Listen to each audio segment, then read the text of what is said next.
नमस्कार। हमारे चैनल में आपका स्वागत है। मैं हूं रामचंद्र मौर्य। साथियों, विश्लेषण से पहले आपसे निवेदन है कि हमारे चैनल को सब्सक्राइब कर लीजिए और सामने की घंटी जरूर दबाइए ताकि विश्लेषण से संबंधित हमारे रोजाना के वीडियो आपको तुरंत मिल सकें। धन्यवाद। आज हम चर्चा करेंगे कोलकाता बलात्कार कांड के बाद राष्ट्रपति द्रौपदी मुर्मू ने किस तरह से देश को संबोधित किया है और किस तरह से उन्होंने बलात्कार को लेकर के सौतेला व्यवहार दिखाया है। सिर्फ कोलकाता कांड की चर्चा किया है, बाकी देश भर में सैकड़ों बलात्कार, कोलकाता से भी ज़्यादा बड़े और घिनौने बलात्कार हो रहे हैं। उस पर राष्ट्रपति ने चिंता क्यों नहीं जाहिर की?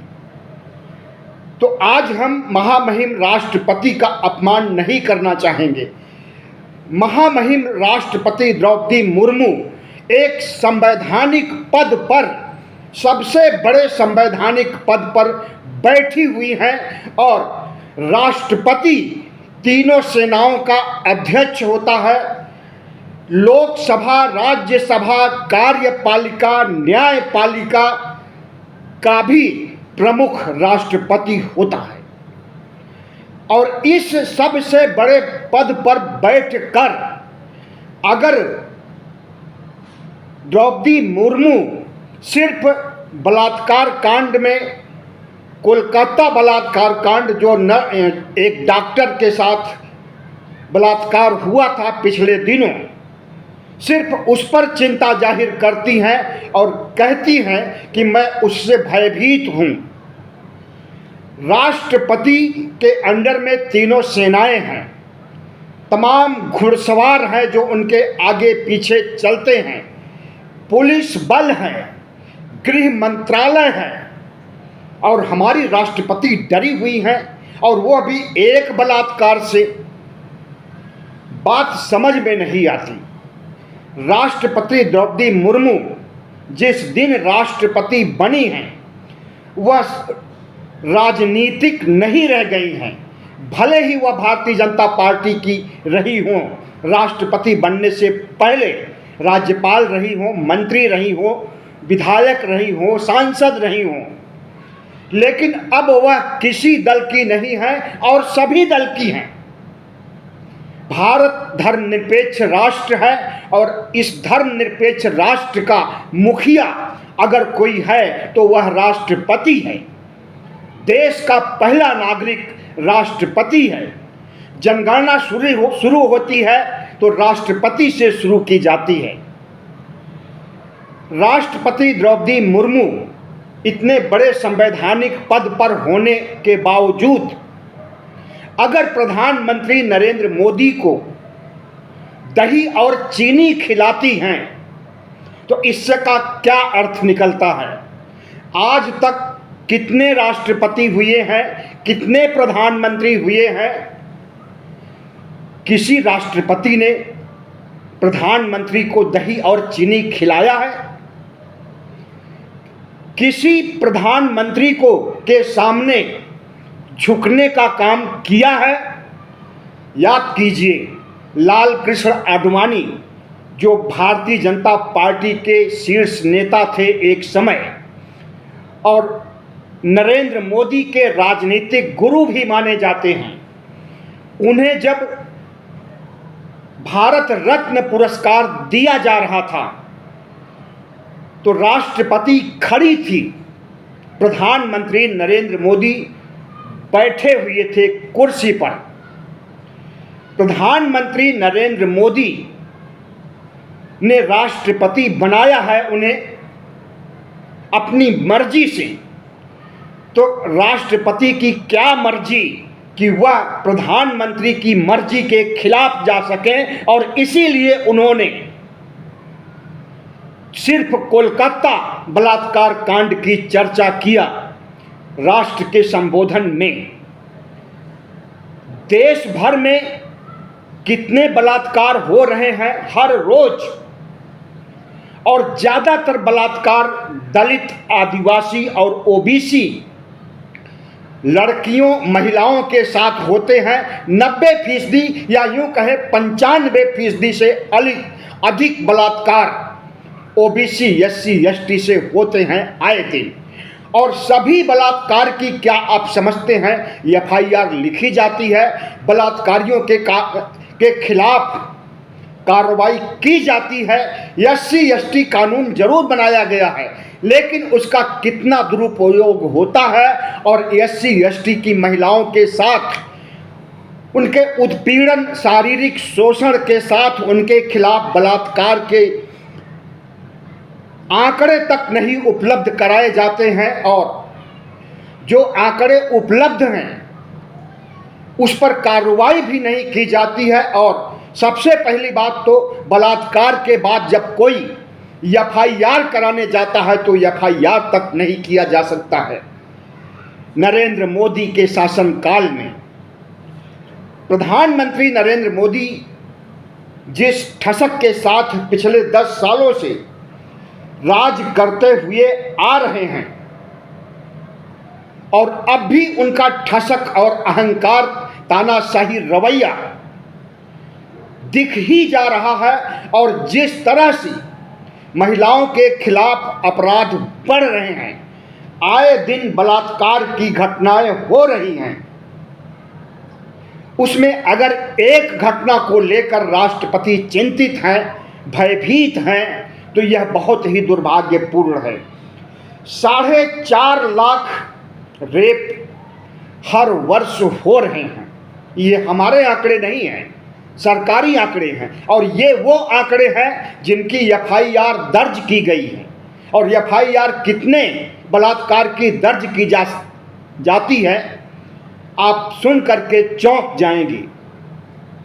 कभी भी आप जाइए, किसी पीड़िता से पूछिए तो एफआईआर कराने जाती जरूर है, लेकिन दर्ज नहीं किया जाता है। दर्ज कब किया जाता है? जब उस अन्याय, उत्पीड़न, बलात्कार के लिए लोग सड़कों पर आ जाते हैं, तब जाकर के एफआईआर दर्ज किया जा सकता है। यही काम बदलापुर में हुआ, महाराष्ट्र के आरएसएस के स्कूल में 2 मासूम बच्चियों के साथ बलात्कार किया जाता है और प्रशासन इसे छिपाने का काम करता है। लेकिन जब महाराष्ट्र की जनता सड़कों पर आ जाती है और यह मामला प्रधानमंत्री नरेंद्र मोदी को लगता है कि तूल पकड़ लेगा और महाराष्ट्र के चुनाव में इससे भारी हानि होने वाली है, तब वह एफआईआर दर्ज कराते हैं और आरोपियों के खिलाफ कार्रवाई शुरू होती है। और इसी मामले को लेकर के विपक्ष जब महाराष्ट्र बंद करने की घोषणा करता है 24 अगस्त को, तो बीच में अदालत आ जाती है। हाई कोर्ट निर्देश देता है कि बलात्कार के खिलाफ महाराष्ट्र बंद नहीं होगा। तो इस तरह से आए दिन घटनाएं होती रहती हैं। आज भी गाजियाबाद में एक कबाड़ी ने एक महिला के घर में घुस करके 14 साल की बच्ची से बलात्कार किया, मार पिटाई किया। पब्लिक उमड़ पड़ती है और उसकी दुकान में आग लगा देती है, और यह मामला पूरे गाजियाबाद में भय का सबब बन जाता है, बलात्कार की बढ़ती घटनाओं में जुड़ जाता है। 2 दिन पहले इसी गाजियाबाद में एक महिला नग्न पाई जाती है, सड़क के किनारे बैठी हुई। जब उससे पूछताछ की जाती है तो वह बताती है कि उसके साथ गैंग रेप हुआ है, लेकिन रेपिस्ट का कोई अता पता नहीं, और यह मामला दबा दिया जाता है। हमें लगता है कि एफआईआर तक नहीं दर्ज की गई और पब्लिक डोमेन में यह मामला आया ही नहीं। तो बलात्कार की घटनाएं जितना होती हैं उसमें आधे से अधिक दबा दी जाती हैं और उनकी एफआईआर नहीं होती है। शासन प्रशासन कोई संज्ञान नहीं लेता है। यही वजह है कि रेपिस्टों का मनोबल बढ़ता है और आए दिन बलात्कार की घटनाएं होती हैं।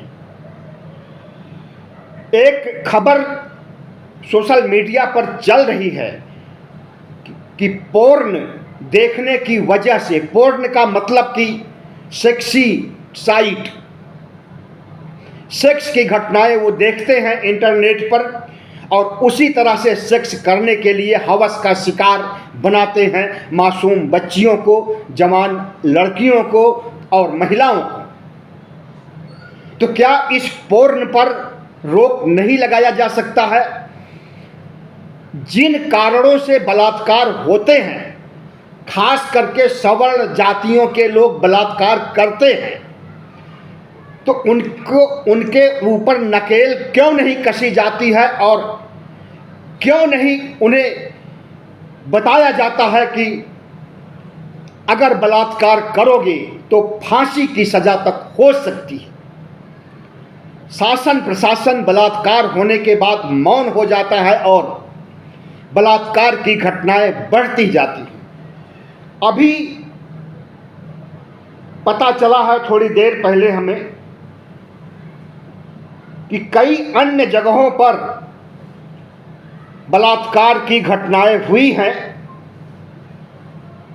जिसमें से उत्तराखंड के रुद्रपुर में एक नर्स की सामूहिक बलात्कार करके उसकी चमड़ी उधेड़ दी जाती है ताकि पहचान में ना आ सके कि यह नर्स कौन है, इसका क्या नाम है, क्या परिचय है।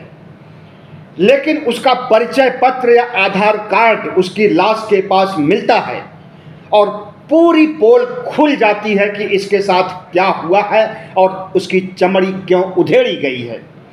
तो यह कोई पहली घटना नहीं है। आज भारत में विश्व गुरु के रूप में भारत नहीं माना जा रहा है। बलात्कारी देश के रूप में विदेशी मीडिया भारत का प्रचार कर रहे हैं। विदेश के जितने भी मीडिया हाउस हैं, भारत में हो रही बलात्कार की घटनाओं, चाहे वह कोलकाता की घटना हो, चाहे बदलापुर महाराष्ट्र की घटना हो, चाहे फर्रुखाबाद उत्तर प्रदेश की घटना हो, चाहे बदायूं की घटना हो, चाहे कठुआ की हो, कौन सा ऐसा मोहल्ला या जिला है जहां पर कि बलात्कार नहीं होते हैं।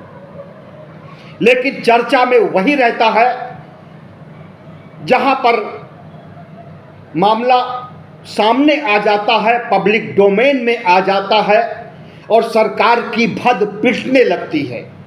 बाकी हजारों बलात्कार के केस छिपा दिए जाते हैं और उनकी जानकारी लोगों को नहीं हो पाती है। तो आज बलात्कार की जो इतनी घटनाएं हो रही हैं, इसके लिए किसे जिम्मेदार माना जाएगा? और राष्ट्रपति महोदया ने अपनी पीड़ा तो जाहिर कर दी और अपने को भयभीत भी महसूस कर रही हैं, लेकिन क्या वे गृह मंत्रालय को, जो कि मोदी मंत्रिमंडल के अंतर्गत आता है, निर्देश नहीं दे सकती हैं कि बलात्कार की घटनाओं पर रोक लगाया जाए? और जिन डबल इंजन के राज्यों में बलात्कार होते हैं, उन्हें बलात्कार क्यों नहीं माना जाता है और उनके खिलाफ कार्रवाई क्यों नहीं होती है? वहां पर बलात्कार को क्यों दबा और छिपा दिया जाता है, क्यों ढक दिया जाता है? बाकी ममता बनर्जी और विपक्ष के राज्यों में, जहां पर कि विपक्ष की सरकार है, तमिलनाडु हुआ, केरल हुआ, इन सब राज्यों में जब बलात्कार होता है तो वह राष्ट्रीय चर्चा का विषय बन जाता है। लेकिन जो डबल इंजन के राज्यों में बलात्कार होता है, उसकी कहीं चर्चा ही नहीं होती है। तो बलात्कार के साथ सौतेला व्यवहार क्यों हो रहा है? बलात्कार तो बलात्कार होता है, महिलाओं की अस्मिता, महिलाओं की इज्जत तार तार करता है, समाज में उनकी बदनामी होती है और इसकी वजह से बलात्कार पीड़िता कितनी लड़कियां, कितनी महिलाएं आत्महत्या तक कर लेती हैं, इस समाज में जीने के लायक नहीं समझती हैं। तो ऐसी स्थिति अगर गृह मंत्रालय की नज़र में अगर आंकड़े बढ़ रहे हैं तो इनको रोकने के लिए सार्थक प्रयास क्यों नहीं किया जाता है और कड़े कानून क्यों नहीं बनाए जाते हैं। 2012 में निर्भया कांड हुआ था दिल्ली में, उसके बाद बलात्कार से संबंधित कड़े कानून जरूर बनाए गए, लेकिन वे कानून कितना इम्प्लीमेंट हो रहे हैं, कितना प्रभावी हैं और किस तरह से सरकार बचाव करती है बलात्कार करने वालों की, इस पर भी नज़र डालनी चाहिए। भारतीय जनता पार्टी अपने को दुनिया की नंबर 1 पार्टी कहती है, लेकिन बलात्कारियों को बचाने, बलात्कारियों को जेल से रिहा करने, बलात्कारियों को फूल माला पहना करके स्वागत करने, बलात्कारियों का मनोबल बढ़ाने के लिए भी विश्व की नंबर 1 पार्टी है भारतीय जनता पार्टी। स्वामी चिन्मयानंद के खिलाफ मुकदमा दर्ज होता है, वीडियो वायरल होते हैं यौन शोषण करते हुए, लेकिन योगी आदित्यनाथ की जाति का था चिन्मयानंद, इसलिए मुकदमा वापस ले लिया जाता है। उसी उत्तर प्रदेश में हाथरस कांड होता है और रात को 2 बजे पीड़िता को जला देती है पुलिस। पुलिस को लाश जलाने का क्या अधिकार है? पुलिस को जो अधिकार संविधान और इंडियन पेनल कोड देता है, उस अधिकार तक सीमित रहना चाहिए। हाथरस कांड के समय योगी आदित्यनाथ के पुलिस के प्रमुख डीजीपी आलोक कुमार मीडिया के सामने प्रकट होते हैं और कहते हैं सामूहिक बलात्कार या बलात्कार हुआ ही नहीं है। लेकिन जब सीबीआई जांच होती है तो सारी गुत्थियां खुल जाती हैं और उत्तर प्रदेश पुलिस की जग हंसाई होती है। कठुआ में 8 साल की मुस्लिम बच्ची के साथ एक हिंदू लड़का बलात्कार करता है और मंदिर के अंदर करता है। उस हिंदू लड़के को बचाने के लिए भारतीय जनता पार्टी के नेता, जिसमें सांसद और मंत्री भी शामिल थे, जुलूस निकालते हैं, रैलियां करते हैं। बिल्किस बानो कांड आपने सुना होगा। बिल्किस बानो के साथ 12 हिंदुओं ने, जिसमें से कुछ विधायक भी थे या बाद में विधायक बने, बलात्कार करते हैं। उन्हें बचाने का प्रयास किया जाता है, लेकिन मुकदमा गुजरात से महाराष्ट्र भेज दिया जाता है कि न्याय हो सके, क्योंकि गुजरात में तो गुजरात का मामला नहीं निपटाया जा सकता, क्योंकि वहाँ के मुख्यमंत्री आज के प्रधानमंत्री नरेंद्र मोदी थे और नरेंद्र मोदी के मुख्यमंत्री रहते हुए किसी हिंदू के खिलाफ मजाल है कि कोई एफआईआर दर्ज करेगा बलात्कार का। तो मुकदमा चलाया गया महाराष्ट्र में और दंडित किया गया, आजीवन कारावास दिया गया। बिल्किस बानो की दुधमुही बेटी जो 1 साल की थी, इन बलात्कारियों ने उसे पटक करके पत्थर पर मार डाला, उसके घर के सभी सदस्यों को मार डाला और उसके बाद जब महाराष्ट्र में मुकदमा चलता है तो आजीवन कारावास सभी बलात्कारियों को दिया जाता है और गिरफ्तार करके उन्हें जेलों में ठूंसा जाता है। नरेंद्र मोदी की सरकार ने 15 अगस्त 2023 को उन आजीवन कारावास पाए आरोपी नहीं बल्कि अपराधियों को रिहा कर देती और उसके बाद उन्हें फूल माला पहनाया जाता है, उनकी आरती उतारी जाती है, उनको मिठाई खिलाई जाती है क्योंकि उन्होंने मुस्लिम महिला के साथ बलात्कार किया था। मुस्लिम महिला के साथ बलात्कार करें और उनको कोई उपहार न दिया जाए, ऐसा कैसे हो सकता है? तो प्रधानमंत्री नरेंद्र मोदी के शासनकाल में पिछले 10 सालों से जिस तरह से बलात्कार की घटनाएं बढ़ी हैं और अब हर साल 4.5 लाख रेप की घटनाएं जिनका FIR दर्ज हो रहा है, अगर इतनी घटनाएं हो रही हैं तो अनुमान लगाइए कि जिनका FIR नहीं दर्ज हो रहा है वो घटनाएं लाख में होंगी या करोड़ में होंगी।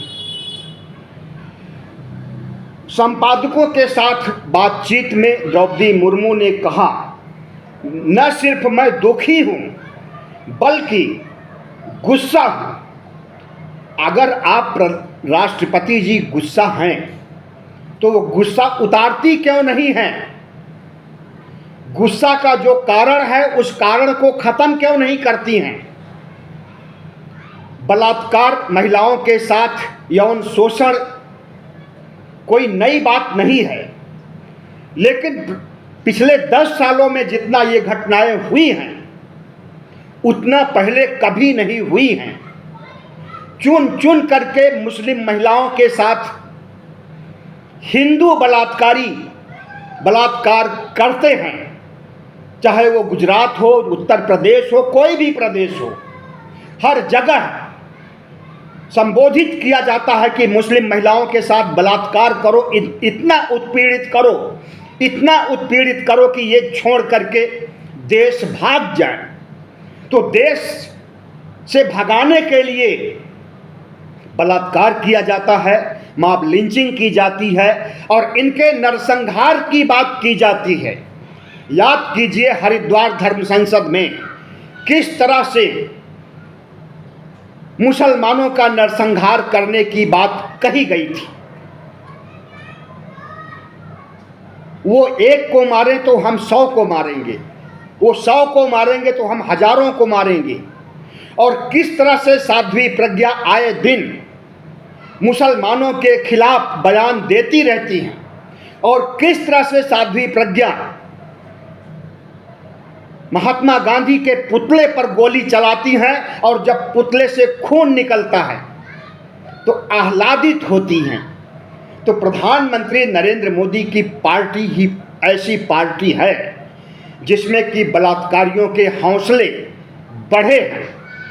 हौसले बढ़ने के लिए उनका सरकारी समर्थन और जिस तरह से भारतीय जनता पार्टी स्वागत, अभिनंदन, फूल मालाओं से उनकी आरती उतारती है, इसकी वजह से बलात्कार बढ़ रहे हैं। प्रधानमंत्री नरेंद्र मोदी सबका साथ सबका विकास की बात करते हैं, लेकिन रेप और बलात्कार का कितना विकास हो रहा है इस पर रोक लगाने का काम नहीं करते हैं। अंबेडकर नगर में अभी 2 दिन पहले 9वीं की लड़की के साथ, 9वीं क्लास में पढ़ रही लड़की के साथ,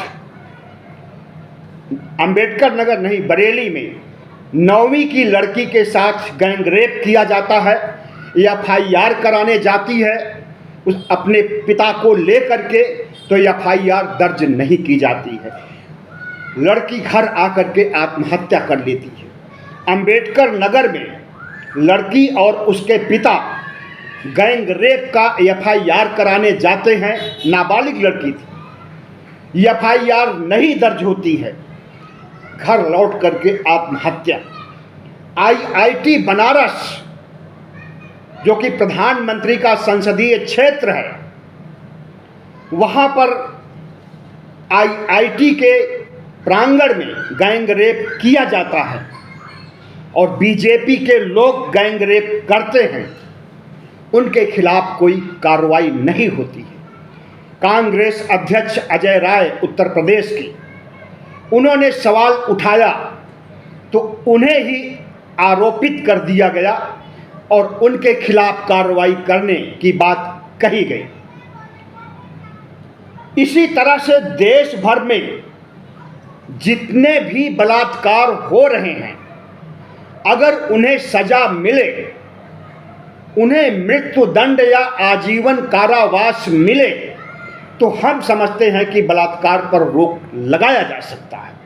लेकिन नहीं, प्रधानमंत्री नरेंद्र मोदी, भारतीय जनता पार्टी की मानसिकता ही नहीं है कि वह बलात्कार को बंद करें। मैंने कठुआ कांड का जिक्र किया था। कठुआ कांड में भी मुस्लिम बेटी थी जिसके साथ बलात्कार हुआ था, और वहाँ पर इनका असली चेहरा उभर करके सामने आया और बलात्कारियों के पक्ष में जुलूस निकाला गया, रैली की गई और उसमें मंत्री और सांसद भी शामिल थे। प्रधानमंत्री नरेंद्र मोदी के राज में गुजरात में 6 महिलाओं के साथ रोजाना बलात्कार होता है, और प्रधानमंत्री के गृह राज्य गुजरात में 40,000 महिलाएं लापता हैं। कहाँ गई महिलाएं? उन्हें बलात्कार करके मार डाला गया या फिर उनका किडनी और लीवर निकाल करके फेंक दिया गया। कहाँ गई उसकी कोई तलाश, कोई पड़ताल नहीं हो रही है।